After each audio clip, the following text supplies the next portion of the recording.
सबको ही दाता है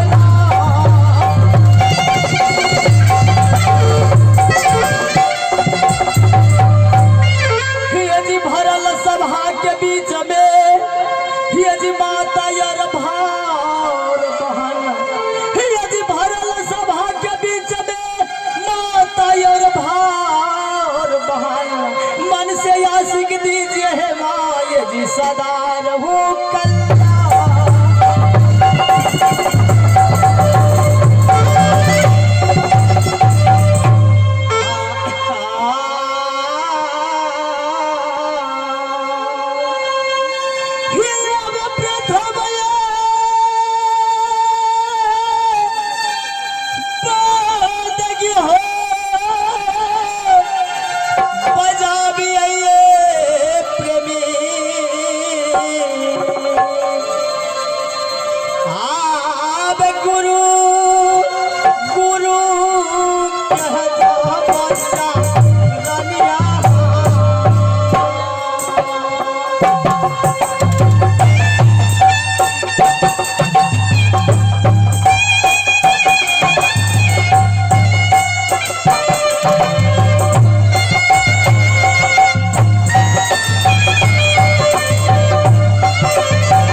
मैं दासी कहा के तो मैं निर्गुणपुर के मेरे पिता के नाम राजा चंद्र सिंह छत्री और मेरी माँ के नाम वही शीशमा और मेरी नाम मैं भरे हुए महफिल में मेरा माँ ने मेरा नाम क्या रखा और मेरी माँ वही जंगली रखा दोस्तों। मैं दोस्तों सबसे पहले मैं कहा के तो ये हिरडी बन हुए जिस दिन से मैंने मेरी माँ को 51 किला का छत्री माई का लाल कोई शरणागत देने वाले नहीं आई कोई नहीं जनामा बोले मैया के रखाई मैया के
ऐसी माई की लाल मेरी माँ का शरणागत या चुटली झपड़िया रहने के लिए नहीं गया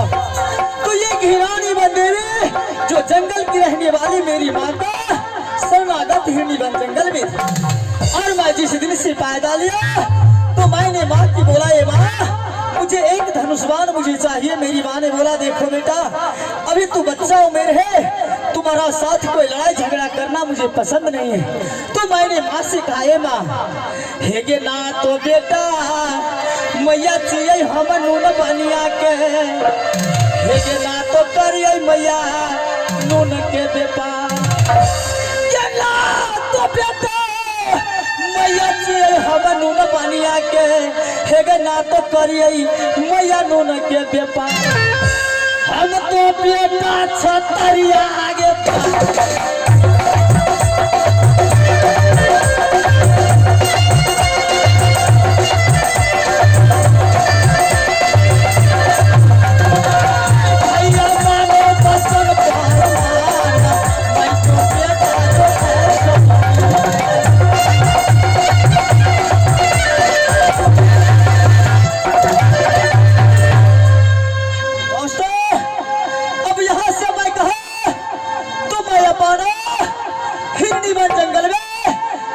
से मैंने चांदी गढ़वाली रानी कुमारी को मैंने माता चरण की सेवा में लगाया हो,